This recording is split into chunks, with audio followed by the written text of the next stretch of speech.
Hello, everyone, and welcome to Don't Copy That Floppy. It's a video game presentation with slides. If you don't have a good view of the screen, or if someone like cosplaying as Pyramid Head comes and sits in front of you, you might want to just scooch so that you can get a nice view of the screen. My name is Berlynn, and I appreciate you sticking around the con to hang out with me this Monday evening. Just a reminder that today is Labor Day. It's a holiday that honors the historical efforts and sacrifices of laborers to guarantee all Americans a better quality of life. And you can visit gameworkers.org to learn more about how you can support rights and protections for people who work in the video game industry. Solidarity forever.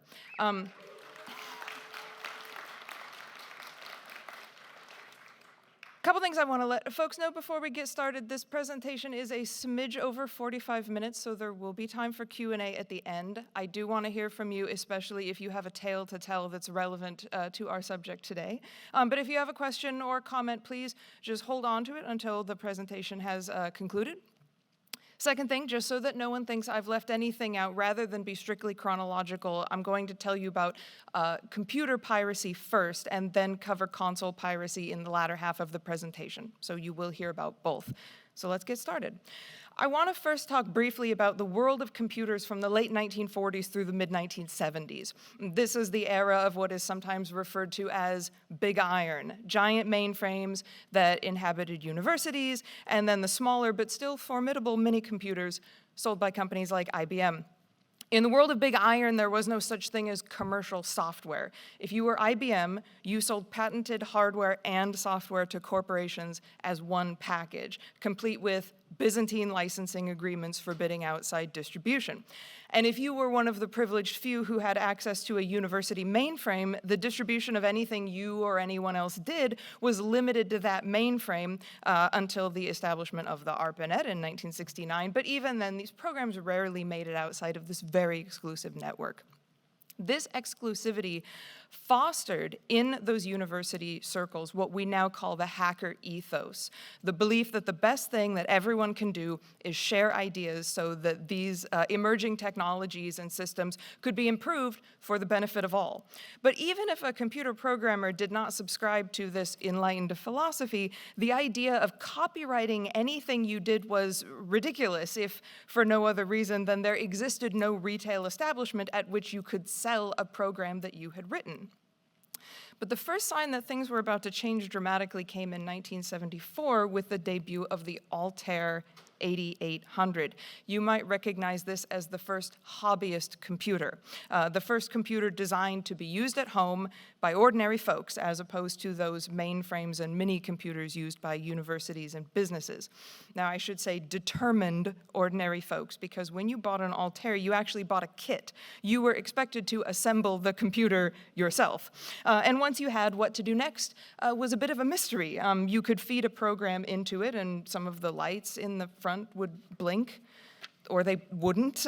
But soon after the Altair's release, hobby groups formed across the country. Altair users would meet in person to exchange strips of paper tape which contained programs that they had written. Programs were exchanged at no charge, with everyone benefiting from what others had learned and applied. But there was one Altair owner and programmer who was infuriated by the idea of giving programs away for free. And it will surprise no one that it was this guy. Bill Gates, Paul Allen, and Monty Davidoff spent 2 months writing an interpreter for the basic programming language that ran on the Altair, and most of a year improving and adding features to BASIC itself. Gates estimated the value of their labor at $40,000, which would be about $250,000 in today's money. While the feedback they got about their work was mostly positive, what they soon discovered was that most of the people who used this interpreter had not paid for it. They had received copies for free from other hobbyists. In response, Gates sat down and wrote an open letter to hobbyists where he detailed this injustice and asked, why is this? As the majority of hobbyists must be aware, most of you steal your software. Hardware must be paid for, but software is something to share. Oh, who cares if the people who worked on it get paid? Is this fair? Who can afford to do professional work for nothing? What hobbyist can put 3 man-years into programming, finding all the bugs, documenting his product, and distribute for free? The thing you do is theft. Now, this letter was printed in several computer-oriented publications of the time. Most of the people who read these publications and read the letter had never seen or heard it suggested before that a program should be paid for, that it should be owned. Video game historian Jimmy Marr calls Bill Gates the man who brought knowledge of the good and evil of copyright to this hacking Eden. The coming years will see the struggle of creators, users, and legislators to apply analog laws to the digital world. Now, the law in this country on this matter begins with the American Copyright of 1790, which, when the software industry began, had been most recently updated in 1909. The American Copyright Act used the term quite literally. It established who had the right to copy. The act made it a crime not only to reprint, republish, or sell a work if you were not the author, it made it a crime to copy the contents of a work. Handwriting a copy of a book you purchased at a bookstore on paper for your own personal use was against the law. Now, the 1909 Copyright Act applied to creative works by an author, such as literature, films, musical compositions, statues, photographs, and even maps. All of these types of works are distinguished by the fact that they can be read by a human being. But what about this? What about a program, such as a basic interpreter for the Altair, that cannot be read by a human, that requires a technological intermediary to be interpreted? And there was another problem. Aside from seeming rather draconian, the right to copy that I described before, it turned out to be a tricky law to apply to software because you must copy software from a disk onto your hard drive in order to use it. Thus, for those seeking to protect their intellectual property, the crime must instead become the act of unauthorized distribution. Now, in 1976, Congress was actually overhauling America's copyright law entirely. The Copyright Act of 1976 went into effect in 1978, but as Lee Harvey Oswald said, that's close enough for government work. But Congress, of course, is not known for taking into account the absolute cutting edge of technology, and so the concerns of software creators and users were not addressed in any meaningful way. So not having the benefit of the law, the nascent software industry and its would-be tycoons took it upon themselves to solve their problem with technology. The earliest pioneer of copy protection was, of course, Microsoft, who applied it to their release, Microsoft Adventure. So how does one copy protect software in 1979? Well, raise your hand if you have interacted in any meaningful way with one of these. All right, all of you who have your hands up, this is just a friendly reminder, it is time to schedule that colonoscopy. Or the mammogram. Ladies, if you have ever held one of these in your hands, I know it's unpleasant, but you gotta let them put you in the panini press. Like, it's good. Anyway, so for those of you who are not familiar, this is a floppy disk, which was the dominant format for personal computers in the late 70s through the 80s. On this floppy disk is all the data that you need to play a video game. The information is divided into tracks and sectors, and each disk has a master directory on it, which is a sort of table of contents. It tells the computer where to locate and retrieve all the information it needs to let you play the game. So if you have a disk copying program on your computer, it knows how to read this master directory to copy all the tracks and sectors properly. But Microsoft replaced this with a new format, which rearranged the directory scheme. A computer could read the new format well enough to let you play the game, but a disk copying program would be baffled by it. It's not a particularly sophisticated method, but it would thwart anyone who only knew enough about piracy to put a disk in a computer and enter the command to copy it. Now, you might be saying to yourself, wait a minute, Berlynn, do you mean adventure as in the colossal cave adventure developed and distributed for free by Will Crowther and Don Woods on mini-computers in the mid-1970s? I do indeed mean that adventure.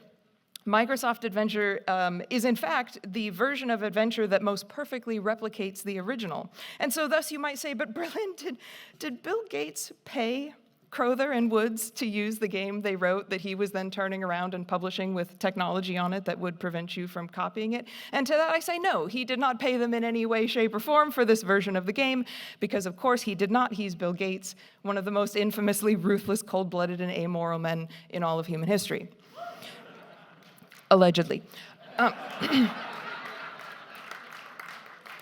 But remember how I said that Microsoft used technology because they could not use the law? Well, in the 3 years after Microsoft Adventure's release, copyright law took a little journey when it came to digital matters. In 1980, the Computer Software Act created new copyright rules specifically for software. It states, it is not an infringement for the owner of a computer program to make or authorize the making of another copy if such a copy is an essential step in the utilization of the computer program or is for archival purposes only. And so people who purchase software now had the right to not only use it, but to make a backup copy for themselves. Also, in 1980, a new precedent was established in a landmark court case leveled against a company called Dirkschneider. Dirkschneider was one of many companies that cloned arcade games and sold the clones to arcade owners for much less than the original cabinet would cost. Midway sued Dirkschneider after they cloned Galaxian and sold it as Galactic Invader.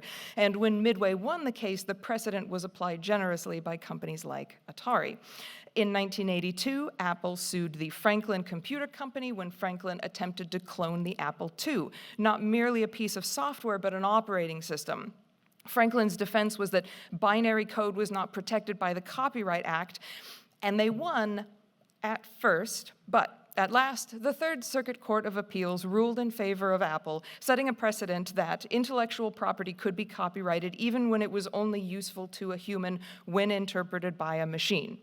So from Bill Gates's open letter in 1976 to Apple's victory in 1983, it took 7 years for the idea of copywriting software to go from unimaginable to enshrined in law. But as the saying goes, an ounce of prevention is worth a pound of cure. Releasing unprotected software and then suing unauthorized users is a lot of trouble and a lot of paperwork. So instead, software companies continued to rely on increasingly sophisticated methods to protect their products. These mainly involved the same basic technique as Microsoft Adventure. Every disk that rolled off the line either had code in it that would prevent someone from copying the disk, or it had code in it that, if it was stripped away in the process of copying, would render the game unbootable.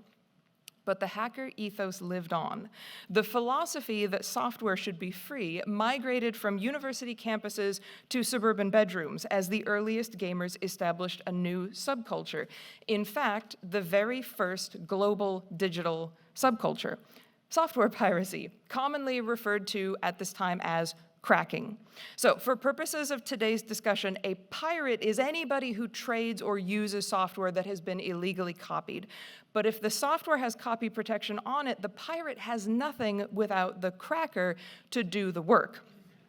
Cracking is a subset of hacking. It refers specifically to the act of bypassing copy protection for the purpose of redistributing someone else's software. You locate the code that is meant to prevent the disk copying program from doing its job. You either remove it or you figure out how to ignore it. So you remember earlier we talked about how Microsoft Adventure used an alternate track numbering system to baffle the copying program? Well, the teenager who first cracked that game did so by rewriting his computer's disk copier, essentially teaching it to read the alternate system and then copy the data onto a new disk without Microsoft's crucial customization. Now, in 1983, a magazine for Apple II enthusiasts called Hardcore Computist began publishing instructions for how to crack software using methods such as that one. Needless to say, the software industry dropped the hammer on the publishers, but the magazine did not cease publication. It just went underground. But it made a stunning example for other software magazines who wished to keep their advertisers and their advanced copies of games and did not dare instruct on or promote piracy in any way.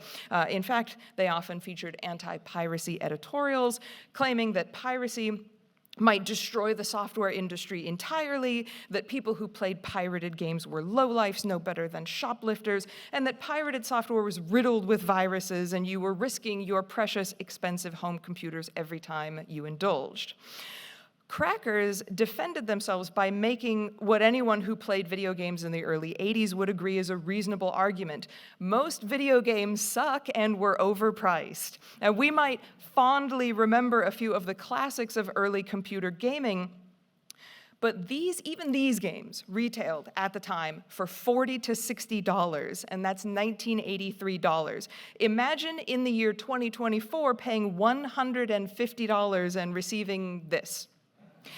And this is widely regarded as one of the greatest games of its genre and its era. You might well pay $150 and receive a game that was unimaginative, badly executed, and so full of bugs that it might be unplayable. Meanwhile, you remember those magazines I mentioned a minute ago that wanted to stay on the good side of the software companies? They had the same flaw that gaming publications have now. Their concern about keeping their access to advanced copies and advertising dollars meant that they were extremely reluctant to give a video game a bad review. Thus, a gamer could not reliably determine whether a game was actually worth playing by reading about it. And so how could people reasonably be expected to pay so much for something that was so likely to suck? Video game purchases were a huge gamble, and just as now, they often shipped unsolvable or unplayable, and quick patches and updates were much harder to come by back then. So what did the cracking scene look like in the early 80s? Well, software pirates had two main methods of distribution. The first was in person, for example, by handing off a disc to a classmate or 12 in the school cafeteria. The second method was online. In the pre-World Wide Web era, distribution took place on bulletin board systems, or BBSs, where the software could be uploaded and downloaded by any user. Now, BBSs fostered collectives, where crackers, often people who had already established friendships, would decide who was going to buy each new video game that they wanted, and then trade the copies between themselves. So in a group like this, you might only have to buy every third or fourth game that you wanted to play. But hardcore pirates were not satisfied with owning every game they wanted to play. Some pirates would not be satisfied until they owned every game. For them, the act of collecting games might surpass the joy of playing them, and those who had cracking skills never gave up until they had cracked a game. Many crackers competed for the prestige of being the first to crack a game, often within hours of its release. In fact, crackers often had contacts in the industry, so cracked games would sometimes hit the virtual streets even before the official version did. These cracked copies were the ones downloaded and distributed by casual pirates, the traders. Now, I'm going to talk more in depth about the cracking scene in a minute, but I just wanted to give you an idea of what was going on at the time so that you can understand when software companies dreamed up new and increasingly esoteric methods to stop piracy, who it was that they had in mind.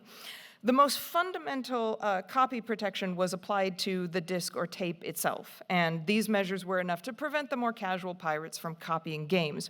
And even experienced crackers might need some time to untangle a new copy protection method, and in that time, impatient gamers would suck it up and buy a retail copy. To a certain extent, though they came to understand that there was no copy protection system that could not be cracked by someone with sufficient determination, software companies hoped that most people would simply give up on cracking or obtaining a cracked copy of a game. But a single successful cracker might ultimately be responsible for hundreds or thousands of copies of a game being distributed. Despite disk copy protection, unconfirmed legends proliferated of players' guides that outsold their games because it was far more difficult to pirate the guidebook than to pirate the game itself. And so many companies also took supplemental measures, asking themselves, how else, besides copy protection, could they prevent people from playing their video games for free? Their main low-tech weapon was the video game's packaging. A typical video game in the 1980s came in a box accompanied by some physical objects. So let's review those. First, you have the manual. In the early 80s, it was tougher to get access to a photocopier. And if you downloaded a game online, you definitely didn't have a buddy who could hand you a photocopy of his own manual. Manuals often had vital information about how to play the game. For example, in Sam and Max Hit the Road, you have to dress Sam or Max in the game based on how they appear on a certain page of the manual. Someone who had downloaded the game off of a BBS would not be able to make any progress. Online walkthroughs would be harder to come by for some time. Later, As black and white copy machines became marginally more accessible at places like Kinko's, manuals were printed on brightly colored paper that would not produce a legible photocopy. Or perhaps when you opened up your new game box, you might encounter an object that could not be photocopied, such as one of these, a code wheel. Early in the game, and perhaps throughout, you, the player, would be asked to look up some information by aligning these wheels in such a way that it revealed a code, and you would then type the code directly into the game. If you lacked the wheel and could not give the prompt, well, the game was over. However, crackers, of course, soon learned to disable the code that asked for these code words. Companies added all sorts of objects which made games look appealingly sophisticated, but whose main purpose was to prevent unauthorized users from playing for free. These objects were called feelies, and it might take the form of a cloth map of the game with crucial information on it, or even an entire world almanac. In Britain, you might need to use the lens lock, which debuted in 1985. In order to play a lens lock game, you had to decipher a code on the screen which could only be properly viewed through this special lens, which was included with the game. Software companies also hoped to steer gamers in a morally correct direction when they were not in front of their computers, with anti-piracy messages in other media. This very presentation takes its name from the 1992 PSA produced by the Software Publishers Association, now known as the more convoluted Software and Information Industry Association. This 10-minute video includes a dramatization of two would-be teenage pirates who get a very serious message from M.E. Hart, an anti-piracy MC, spitting fire verses explaining that pirating games can destroy companies by obliterating their revenue. No Carmen Sandiego, he threatens, no more Oregon Trail, Tetris and the others, they're all gonna fail. While the hip-hop beat continues, a series of the whitest people imaginable, all representatives of the software industry, give explanations as to why piracy is bad, explanations that, thank God, do not involve rapping. But there is one computer game who needed neither manual codes, nor feelies, nor establishment propaganda. This game's copy protection proved to be the bane of the cracking community. Now, earlier I mentioned that many games were cracked and made available to traders before they made it to store shelves. This game thwarted crackers for over a year, which is an eternity in the gaming world. It was 1987's Dungeon Master. The company that made Dungeon Master was FTL, and unlike other publishers, they duplicated their own floppy disks in-house, which meant that they could control how they were duplicated. And the machines they used to duplicate disks were far more sophisticated than the disk drives that crackers had on their Atari STs at home. So to prevent clandestine copying, why not write to the disk with that factory machine in a way that a commercial Atari ST could not? FTL used the same basic technique I previously described, writing code that confuses the home computer, but their confusing code was written in a space so small on the disk that an Atari ST could not read it properly, and so would inevitably fail to copy it. It was such a unique innovation that FTL was able to patent it, and variations on this technique are still used on optical media today.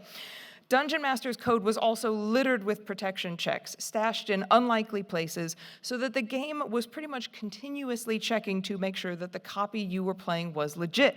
Much to the embarrassment of the crackers who gave it their best shot, copies of Dungeon Master began popping up on BBSs, which players downloaded only to find, after a few minutes or a few hours of playing, that the game was now barfing junk code, seemingly disintegrating before their very eyes. Many was the pirate at this time who boasted a collection of 100 cracked games and one legitimately purchased retail game, Dungeon Master. 50% of the people who owned an Atari ST bought a copy of this game, which was 10 times the sales figures for any other Atari ST game up to that point. In terms of the prevention of piracy, it was far and away the biggest success story of the floppy disk era, and also the most vivid illustration of just how many people played pirated games. A few years later, a new era of PC gaming would begin, and a new device would be introduced that would thwart pirates for a brief time. Now, if you were at the presentation I gave yesterday, 30 Years of Mist and Doom, you'll recall I spoke about, right? Thank you. You'll recall how I spoke about how prior to Mist, it was very unusual to find a video game on a CD-ROM. This is because at the time, that is 1993, CD-ROM drives were expensive, and most PCs didn't have them by default. But Mist was a game that was so huge and complex that it could not reasonably be released on floppy disks. It was the desire to play this odd but beautiful game that drove both experienced gamers and curious people outside the gaming subculture to purchase a CD-ROM drive, or to purchase a whole new computer that included a built-in drive so that they could play the new generation of games that were being released only on CD-ROM. The benefit to the industry was that the technology to duplicate CD-ROMs was barely available at the consumer level, and it was very expensive. For a little while, CD-ROM games were safe from the widespread piracy that plagued their floppy disk counterparts. But it was only a matter of time before the tech that pirates needed became more widely available and affordable. So as the CD-ROM era went on, a typical means of copy protection would involve a code provided on the packaging, which pirates would not have access to, or a serial key. Each copy of a game would be assigned a unique code, probably found in the manual, that must be entered in order to install the game. If you had a bootleg disc with no serial key, you'd be out of luck. That is until crackers built keygens, programs that generated working serial keys. But perhaps the most notorious attempt at deterring piracy came in 1998, and it was not from the video game industry itself, but from the federal government with the implementation of a new copyright law called the Digital Millennium Copyrights Act. The DMCA criminalizes the production and dissemination of technology, devices, or services intended to circumvent measures that control access to copyrighted works. Now, remember way back when I explained that with software, you can't make copying it illegal because you have to copy it to use it. So instead, you had to make the unauthorized distribution or use of copyrighted software illegal. Well, the DMCA moves the crime back 2 steps. Not only can you not copy the work, but you can't manipulate the copy protection in order to do the copying. The DMCA also ushered in harsher legal penalties for people who pirate media. You may have noticed that in 2009, if you pirated Michael Jackson's music, you could get 5 years in prison, but if you killed Michael Jackson, you only got 4. Since 2003, deterring piracy within the industry itself often has more to do with simply making the experience of playing legitimate games better and more convenient. If you pay for and download a game on Steam, have you guys heard of Steam, by the way? Okay. Not only can you install the game with 1 click and play the game with 1 click, you're getting cloud saves, you're getting automatic updates and patches to fix bugs, and you're getting achievements to unlock, none of which you get with a pirated copy of the game. Not to mention the risks that come with piracy. These days, folks who are savvy enough to know where and how to pirate games are often also savvy enough to know about the existence of sophisticated malware and would rather pay for a game than take a chance. But make no mistake, the idea of punishing and shaming pirates using the games themselves never went away. In Grand Theft Auto 4, if your game is an illegal copy, you might notice that your perspective is always drunk vision, your car is always auto-accelerating, and your brakes have been disabled. When you first load up a pirated copy of 2000's Command & Conquer Red Alert 2, it plays normally, but after a few minutes, all your units are annihilated in a nuclear explosion. Gamers have been known to out themselves as pirates by seeking technical assistance with bugs that are actually features of pirated games. For example, a pirated version of the physics sandbox Gary's mod would give you an error message with a sequence of numbers that was actually your own Steam ID. So when you posted to forums asking for help, the developer could track down exactly who was stealing his game. But to this day, the gaming industry still relies on various authentication techniques, some of which are so draconian that they've backfired and sent the demand for pirated games into the stratosphere. Gamers have often been frustrated by releases that severely limit the number of times you can install a game on your own computers, or that or that require you to be online to play so that the game can be continuously authenticated, especially as this can cause server overload. Just like their 80s counterparts, modern-day crackers are known for turning out cracked copies of these games within hours of their release, allowing gamers to play without what some regard as unreasonable personal restrictions. The most ethical players will actually purchase a legitimate copy of the game and then download the pirated version, which is the version they will actually play. But despite these obstacles, piracy continues on peer-to-peer torrenting sites, which are the BBSs of the 21st century. BBSs benefited from the fact that they existed on the pre-commercial internet, and in a less tech-savvy world, remaining anonymous was much easier. But what BBSs and torrenting sites have in common is that they are both decentralized, which makes eliminating them essentially impossible. To this day, crackers still compete to unveil their work first and to gain a reputation through prolific cracking. But I'd like to backtrack a little bit to talk more in depth about the cracker culture of the 1980s. It was a vibrant subculture which could fill a book all on its own, but I'll give you a brief overview here because history is just as much about the people who made it as what they made. Now, the cracking scene was overwhelmingly young, teenagers with far more time and energy than they had money, willing to spend their fleeting youth accumulating prestige by cracking software. A 19-year-old was basically a senior citizen in this subculture, and therefore the cracking scene tended to experience high turnover as members left school and with their newfound maturity found that there were other things worth doing in life. But for many of these teenagers, acceptance into the scene and admiration from their fellow scenesters was the only acceptance and validation they had ever received. One of the earliest cracking collectives was Eaglesoft Incorporated, founded in 1982. Eaglesoft made their name cracking Commodore 64 games, and were known for making a cracked game available even before an honest gamer could purchase it in a store. And if you were playing a cracked copy by Eaglesoft, you knew it, because you would first see this iconic intro screen. For crackers, intro screens were the equivalent of blasting your favorite music out of your car or wearing a t-shirt with a favorite band or movie. It was a way to brag and communicate your obsessions. Some traders became crackers because of these intros, finding them sufficiently intriguing to make a go of becoming part of a collective themselves.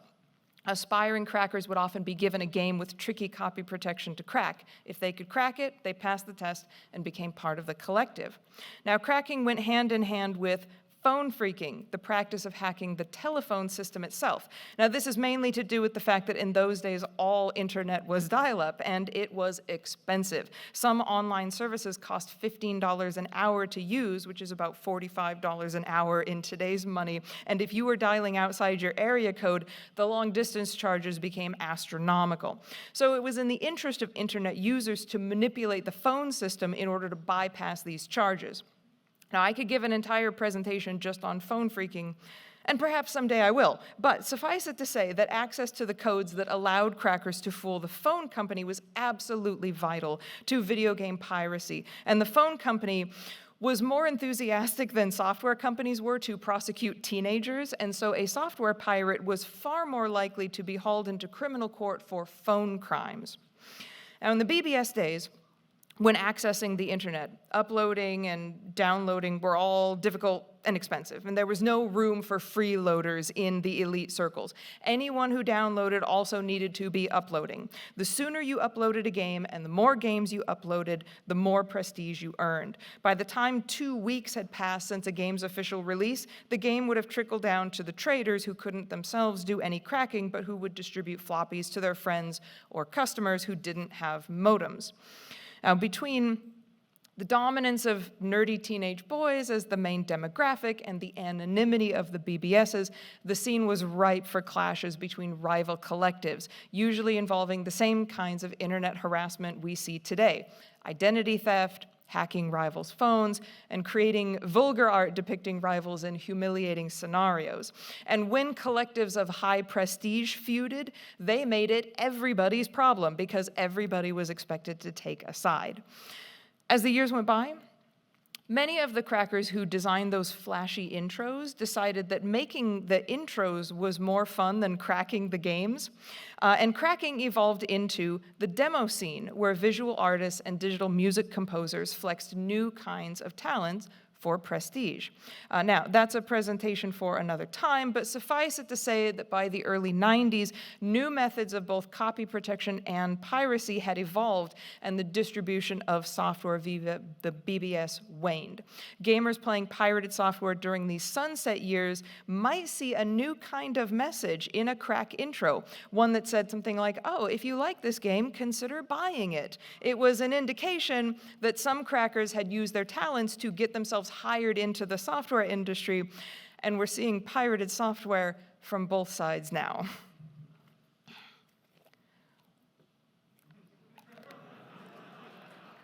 All right, moving on.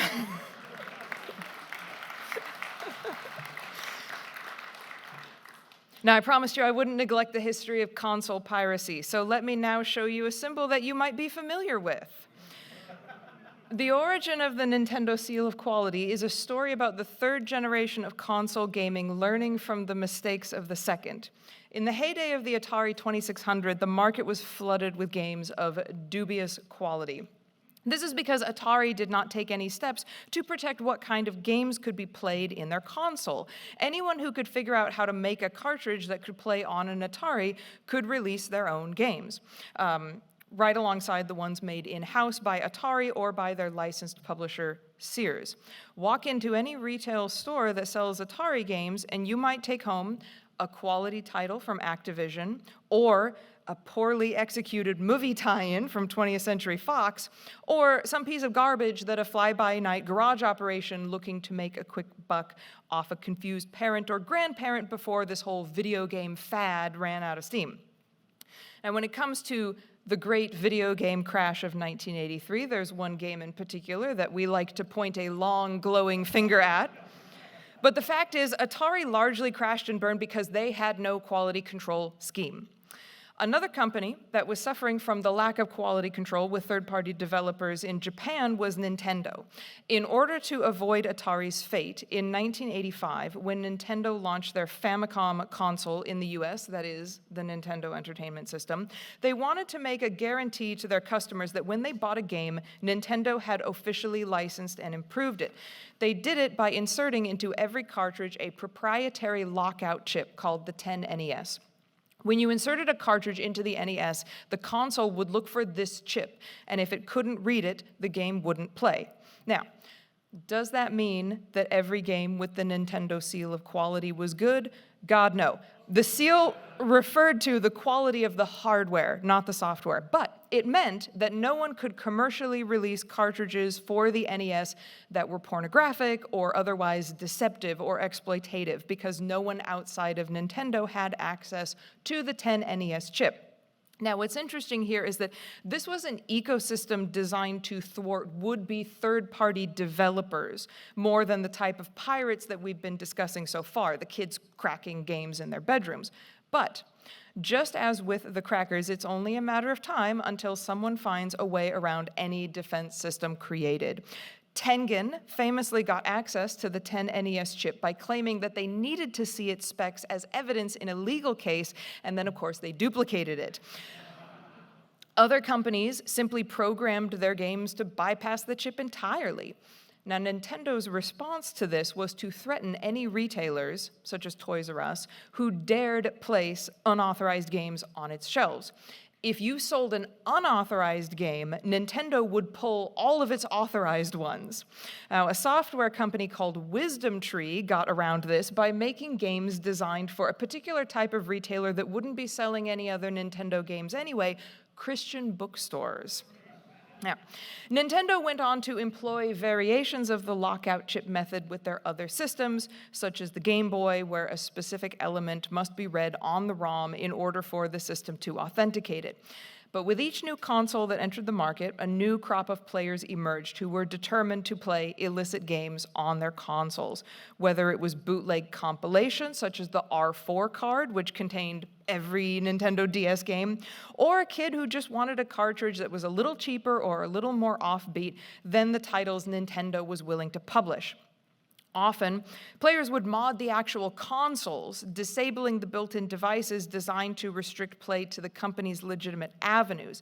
An example would be overhauling a console so that you don't even need the proprietary game discs, and you can play pirated games or even movies directly off the console's hard drive. Now, these practices became far more widespread than the console piracy practiced in the 80s and 90s thanks to the internet, where tutorials were freely shared giving step-by-step instructions to any sufficiently motivated console owners. Nowadays, you don't have to belong to an obscure enclave of tech-savvy teenagers to be a cracker. You just have to know what YouTube is. But the effect that the internet has on piracy goes both ways. Once their consoles went online, Nintendo was able to deter piracy as well as illicit modification through telemetry. Whenever your Switch is online, Nintendo can detect abnormalities on your system immediately, and when they find them, they will simply ban you from any online interaction with the Nintendo Store, its games, or other players. By giving each game a unique code, Nintendo can identify when more than one person is attempting to play a copy of a game and ban everyone trying to play a game with that code. Nintendo also employed a method used by PC developers, tailoring their games to punish anyone who tried to play a bootleg copy. Many Nintendo games from the NES era on will seem to play normally if the console detects that the game is not legitimate, but soon the player will stop seeing the gameplay and instead see a screen explaining that copying games is illegal or find that a particular level has been rendered unbeatable. One of the most famous examples of this is in Earthbound, where the game becomes cruelly difficult if the console detects that the game is a bootleg. If you somehow manage to struggle through anyway, the game will crash just before the final boss and delete all your saves. This method of copy protection, making a bootlegged game playable for hours before unleashing the retribution, could benefit the company because it turned that game into a demo. Well, you've played the game for hours, you know it's enjoyable now, so why not toss this non-working bootleg out and go to the store and buy it like you're supposed to? But what if you can't buy the games in the store? What if there's a game that you want to play, but the company discontinued it years ago, maybe decades ago? What if you bought a perfectly legitimate retail cartridge in 1989, but the cat barfed right into the vent of your NES and now you can't play it? This is another battle that Nintendo has been fighting for years, preventing the distribution of ROMs. A ROM is a pirated version of a game that can be played on a special program called an emulator because it emulates the experience of playing games on a discontinued console on your PC. Emulators and ROMs exist for every platform ever made, from the Atari 2600 to the Amiga to the Sega Genesis. But on some sites that host ROMs, Nintendo games are here today and gone tomorrow if Nintendo decides to file a lawsuit against the owners of these websites. Because not only is it illegal to sell copyrighted materials without the owner's permission, it is also illegal to give away free copies of copyrighted materials without the owner's permission. But let's talk about what's at stake here. And not to make any wild assumptions, but I'm guessing that this room is full of folks who believe that the history of video games is interesting and important.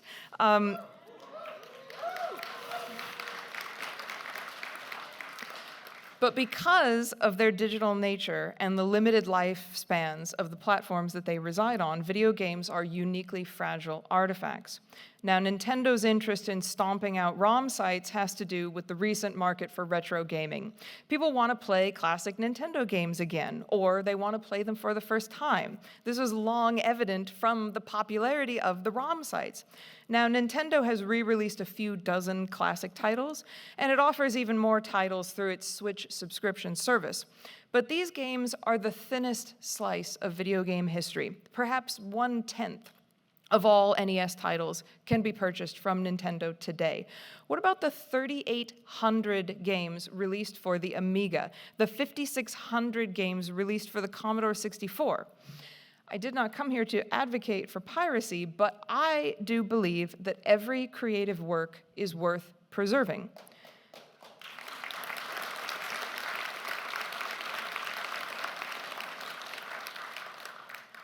Even this one. And Preserving a work means making it available in its intended form, not locking it in a vault. Now, you may have noticed, if you've ever used a site like the Internet Archive to play an old video game, one of these crack intro screens. A video game historian Jimmy Marr has said the vast majority of the games you'll find on the various disk image archives today are the cracked versions. It's thanks only to the efforts of the scene's crackers that many of the games that I write about still exist at all for a historian like me to study. It has always been the case, and it will always be the case, that people will happily pay for media if it is of sufficient quality and more convenient than piracy. But if it's not, these guys will always be there. That's all. Thank you.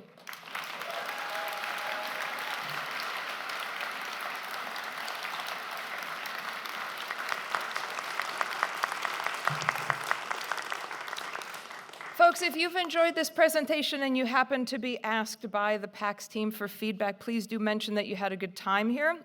I'm not an industry insider, I'm not an influencer, so it's my good fortune to be invited here to present. Please let PAX know, like, hey, Berlynn's pretty interesting, you should invite her back. I have a small social media presence. You can find me on Twitter. I do not support dead naming except for the Sears Tower and Twitter. I'm also on Tumblr and AO3. If you don't know what AO3 is, ask your mom. I'm also, here, some folks were asking at yesterday's presentation for my email address. If you'd like to contact me directly, if you'd like me to give one of my presentations at your wedding, at your bar mitzvah, it's like, this is where you can reach me. And I'm also a published author. You can find my anthologies of short science fiction on Amazon, but these books are for grown-ups, so don't look at this slide if you are under 18.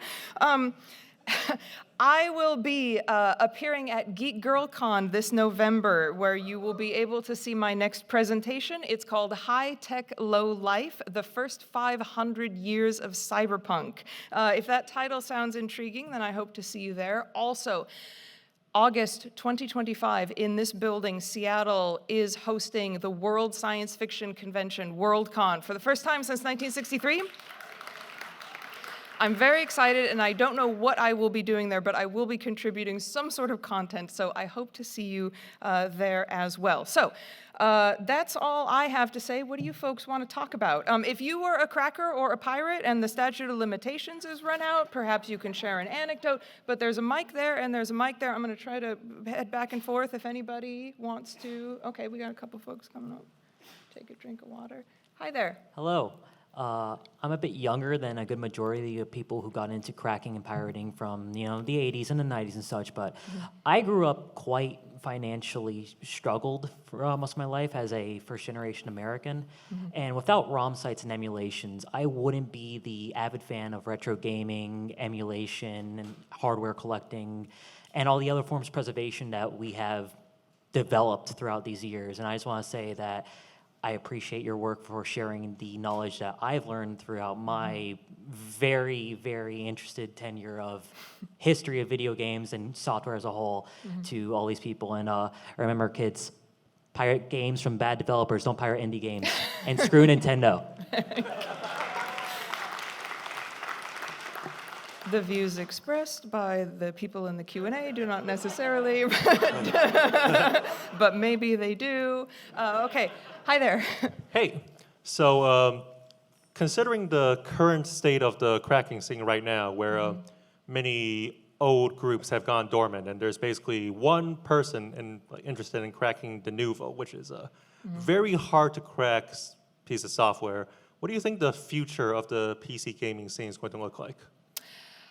I think that one of the reasons why cracking games is not necessarily, like at the forefront of folks' minds and whatever, is because as of now, we haven't quite yet crossed that line. You know how there's Steam, but there's also Epic, and there's all these other platforms, right? Like EA has their own platform, and Origin and whatever. What I believe is going to happen is the same thing that's happened with the movie and TV streaming sites, is when people are like, I have to pay like $20 for this one and $10 for this one, and if I want to watch Star Trek, it's over here, and if I want to watch Pokemon, it's on these 12, right?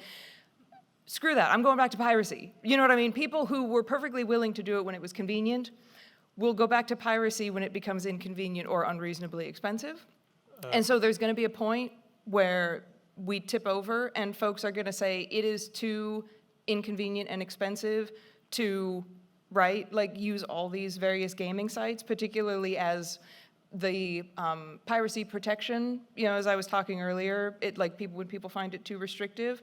But the thing is, I mean, this is all, like sometimes things go a little under, sometimes things are a little dormant, but they never go away because this is just a natural human urge to, number one, to hack. Right, to poke and prod, even if you're a white hat, you know what I mean? You're doing it out of curiosity. And as was mentioned, you know, people who are in financial straits are going to resort to that if you don't make it a reasonable, you know, for people to obtain legitimately. I guess, so what I was meant to say about the nouveau was, let me rephrase. Do you think there will ever come a time where the moat, the wall of like technical difficulty to pirate a game will ever be too high? I apologize for misunderstanding, but the answer is no, it will never. There is always going to be someone. I mean, you think of the barriers that people have to overcome now, right, in order to do piracy or to get around restrictions that are built into the hardware, you know what I mean? And those are like unimaginable to someone from the 70s, the sophistication, right? And yet, it happens every single time. I can't really foresee, if someone's smart enough to think of a way to thwart pirates, someone is smart enough to think of a way around it. So, is that helpful? Yeah, thank you very much. That's a good answer. Thank you. Hi there. Out of curiosity, I saw on some of the splash arts for the crackers, they had phone numbers on there. What would happen if you called those phone numbers? You would probably incur astronomical long-distance charges. Is there anybody here who was a part of the BBS scene that can answer that question about what phone numbers? I mean, you would have to dial like a phone number to get to a BBS, right? And so if a cracking collective had like a headquarters, it's like we are always on, you know, BBS XYZ. That phone number would get you to that BBS. And like I say, if you wanted to be a part of that community, you know, you prove yourself, you show your chops or whatever. So yeah, most likely it's like those are gonna be the sort of like where those crackers hang out. Right, so I guess you would pretty much already have those numbers almost if you had access to it, unless someone else had just given it to you, I suppose. Yeah, no, that's the thing, is this is one of those subcultures where you kind of have to already be in it in order to learn about it. Right. Like you at least have to have like a friend or someone who is who's going to give you like an in, basically. But yeah, the bar of entry was really high to get into these places, and so yeah, you could just throw out phone numbers because, you know, like 4 people were going to see them. Right. So. Thank you. Thank you. Hi, Hi. I just wanted to speak briefly about the social aspect of early piracy in the 80s. When I was about 5 or 6, we had this Atari 800, and my mother would go out to quote-unquote Atari meetings, which I did not know at the time, but it was a club of Atari enthusiasts, and soon after these meetings, we would have disc cases that were just stuffed with 5 1/4-inch discs of 5 1/4-inch discs with labels that were printed in a dot matrix printer, and I had Moon Patrol with Infinite Lives. Nice. So, this was very much a community aspect in those early days of people meeting together in person and trading these discs. I honestly wish I knew where they got their copies and how that chain of command worked, but or chain of custody. But I was young at the time.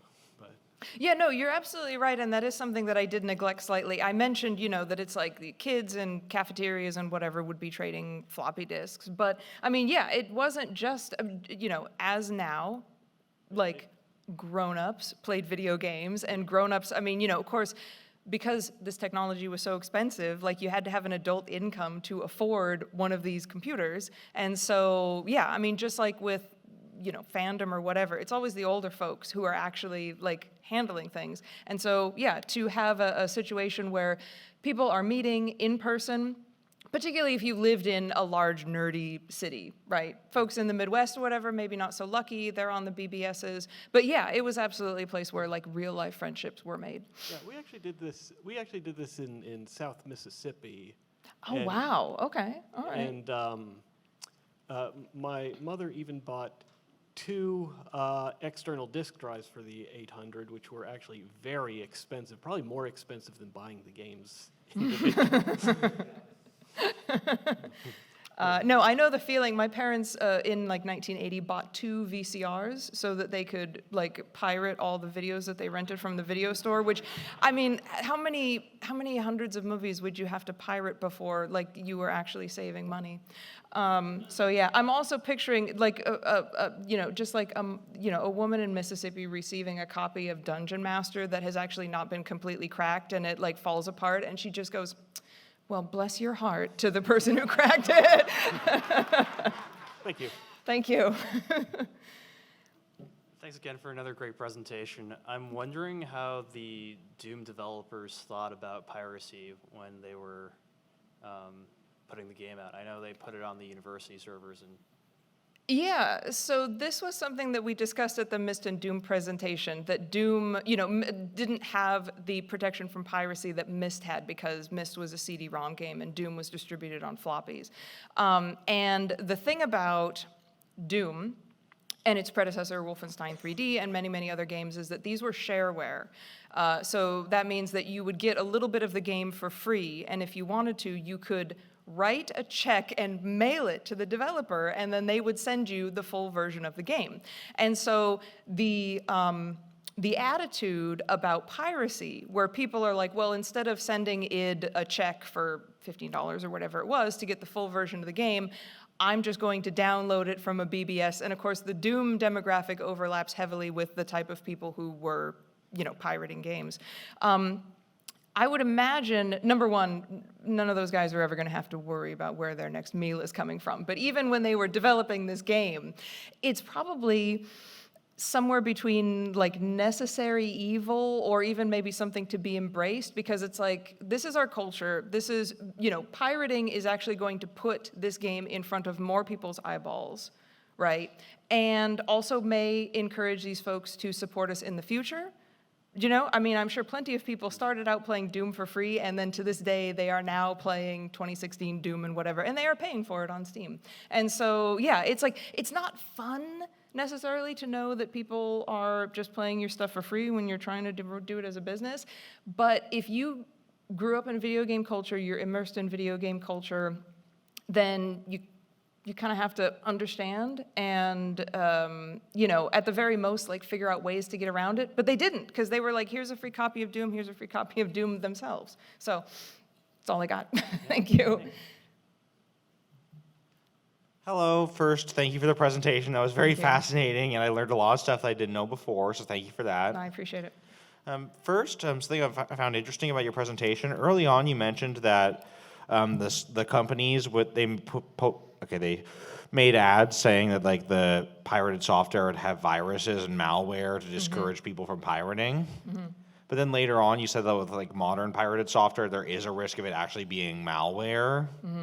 I guess my first question here is, when do you think that change occurred where getting malware or a virus or something like that actually became a serious risk of piracy? I mean, viruses have like always been a thing, and there was a genuine risk of downloading a virus when you downloaded from a BBS. However, in the pre-commercial internet, the idea of malware that was going to, for example, turn your computer into a bot, right, not as prevalent. And so I think that and because the sort of barrier was much higher back then for the sort of tech savviness of people who had a computer and had a like had dial-up internet and had a BBS. These are people who maybe have this confidence that they can handle something like that, right? They would know what to do in this situation. Or also maybe just not a lot of, forethought. But now that computers have become something that is like so ubiquitous, right? Everybody is like born with one of these in their hand now. And so we're much more aware of the risks. We're much more aware of exactly what viruses do. And we're much more aware of being constantly connected to the internet, how viruses might not just crash our computer, but they can turn our computer into like a tool for a bad person, right, to use. And so I think there was just basically a tipping point of the ubiquity of computers and the ubiquity of internet usage. Because, yeah, but I mean, these two things, like to this day, like, right, we are still, oh goodness, we're almost out of time. But yeah, I think that this probably occurred about maybe 2000, maybe 2005, when people became more aware that it's like, oh yeah, viruses are serious business and I don't know what I would do about them. So yeah, that is definitely a deterrent to piracy. I'm so sorry that we are completely out of time, but I'm going to be walking slowly out of here as a courtesy to our enforcers and the next group. And so if you would like to talk more, like I'll just come find me right outside. And thank you very much for your kind attention. Thank you.